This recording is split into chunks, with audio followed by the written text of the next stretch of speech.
Alors ce soir, nous fêtons le Siyum de Masechet Sota. La Masechet Sota se termine par la dernière Mishnah qui traite de Yigveta de Mishir, la fameuse Mishnah qui traite donc des temps messianiques.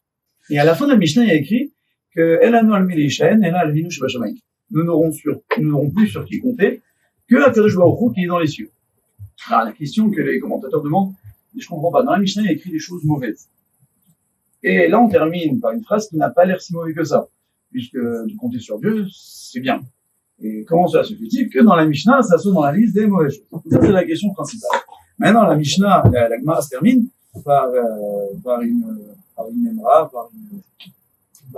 une phrase qui dit que comme dans la Mishnah, nous avons dit que Rabbi, lorsqu'il est mort, la Hanava s'est annulée, Rav Yosef arrive, et dit non, la Hanava ne s'est pas annulée, la modestie ne s'est pas annulée, puisque moi je suis encore là. Donc nous allons attarder sur cette phrase de Rav Yosef, qui nous dit que la Hanava, la modestie ne s'est pas annulée.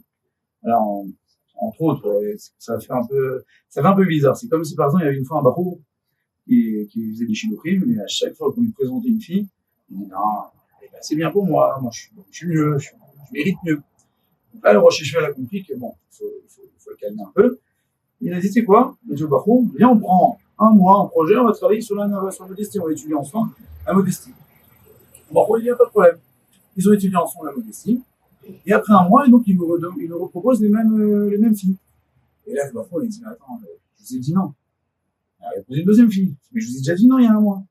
Il dit, ouais, mais bon, il y a un mois, voilà, c'était avant qu'on étudie ensemble la modestie. Et là, après, peut-être, je me suis dit, elle a accepté.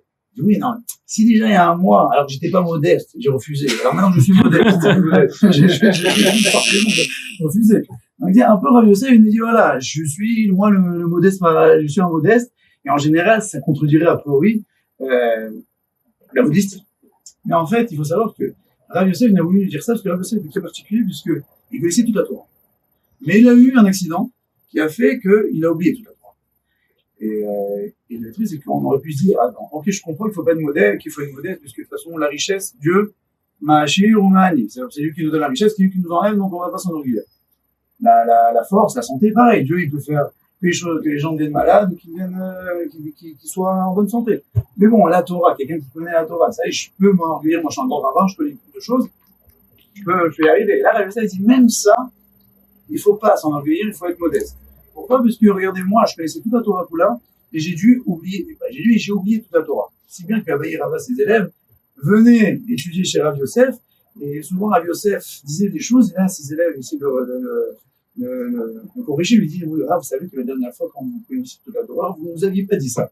Bon, c'était un peu mal à l'aise, mais c'était comme ça qu'il devait enseigner. Donc, s'il a dit même ça, on peut pas s'enorgueillir, c'est pour ça que Rav Yosef a terminé par cette modestie. Mais d'un côté, on va dans la Gemara. Rav Yosef, il dit, amenez-moi une églatita, faites-moi un bon veau, une belle viande. Pourquoi? Parce que s'il n'y avait pas eu ce jour de Matan Torah, il n'aurait eu plein de Yosef dans le chouk, j'aurais pas été ce que je suis. Donc là, ça a l'air qu'il est oui contre ce qu'il est. En fait, il veut nous dire par là que Rav Yosef, on peut s'orgueillir pas des choses que nous devons faire, mais des choses que Akadosh Baruch Hu, le fait simple que Akadosh Baruch Hu nous a choisi pour nous donner la Torah, il nous a choisi en tant que peuple. Alors là, c'est des choses qu'on devrait nous enorgueillir. Et c'est ça l'orgueil qu'on doit avoir d'être simplement les fils d'Akadosh Baruch Hu qui nous a choisis. C'est ça que Rav Yosef nous enseigne. Et donc, pour revenir à la question de base, c'est qu'il y a une autre chose qui est écrite dans la Mishnah. Il est écrit que la face des gens, à la fin des temps, ressembleront à la face des chiens. Donc, Rav Yosef dit pourquoi nous avons assimilé les gens aux chiens, à la fin des temps. On va dire que de la même manière qu'un chien, lorsqu'on lui balance une pierre, il va se mettre sur la pierre, il va s'énerver sur la pierre, il va pas voir qui lui a balancé la pierre. Alors, la même chose, les gens, à la fin des temps, ne verront plus la main d'Akadosh Baruch Hu, ils verront plus la main des hommes. Ils vont oublier qu'il y a Akadosh Baruch Hu derrière, ils vont voir tout ce qui se passe autour d'eux. Pour autant que ça, c'est eux qui ont envoyé ça, c'est eux qui ont fait ci, c'est lui qui ont fait ça. Ils vont pas voir la main d'Akadosh Baruch Hu. Ils disent ça, ce qui se passera à la fin des temps. Ils disent, c'est pour ça que on finit aussi par la Nava. Parce que la Nava, c'est justement, c'est de dire que tout vient d'Akadosh Baruch Hu, et que nous, tout ce que nous faisons, nous utilisons ce que nous donne Akadosh Baruch Hu pour faire notre boulot. Et c'est aussi pour ça qu'on dit, les chaînes c'est une mauvaise chose. Pourquoi? Parce que les gens, ils disent, Dieu est au ciel. On a compte sur Dieu est au ciel, mais il est sur la terre. Mais les gens, justement, vont oublier que Dieu est sur la terre. Souvent, on dit, les gens, Hachem Yazo, Hachem va nous aider. C'est pas qu'Hachem m'aide, c'est lui qui fait tout. C'est toi qui fais un petit peu d'Aïshtadout, mais lui, il va faire entièrement de 100%. Si on est conscient qu'un homme, il va de quelque chose, il fait tout, alors là, oui, on arrivera à un degré quelque chose, nous délivrera. Mais si on reste dans dans le stade que Rak Avinu Shem Hashem, il est que dans les cieux, il n'est pas sur la terre. Là, on est encore dans les Ketal et Meshiach que Dieu ne nous délivrerait pas. Et je vous dirais une petite histoire que j'ai vue tout à l'heure. Il y avait un Rav qui raconte sur son grand-père qui était à la Shoah. Il avait originalement 2 numéros sur le bras. Il était à Auschwitz, il avait 2 numéros. Et là, je me demandais, c'est curieux, un numéro, mais 2 numéros, pourquoi? Il dit, parce qu'en fait, quand il était à la Shoah, il était à Auschwitz, il avait 13 ans, donc ils ont fait la sélection.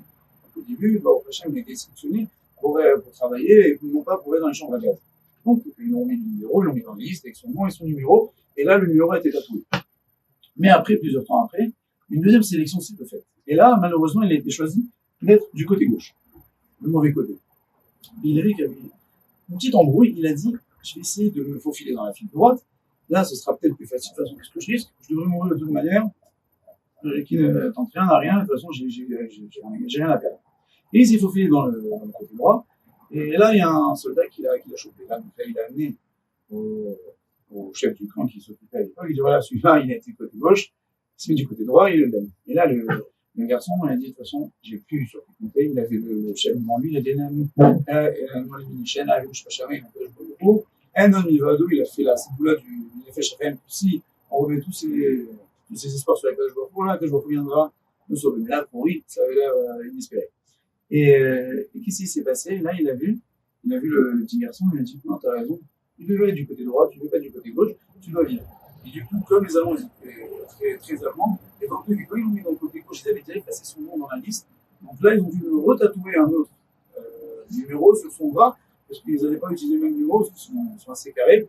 Donc, il fallait rajouter un nouveau numéro. C'est pour ça qu'il a été barré et qu'il a rajouté un nouveau numéro. Pour montrer que même en phase de la mort, le fait de compter à 100% dans le Kadosh Baruch Hu, c'est ça qui l'a sauvé. Donc, c'est ce qu'on espère, que nous remettons tous nos espoirs dans le Kadosh Baruch Hu, qu'en fin des temps, Hachem nous délivrera assez vite, mais Amen.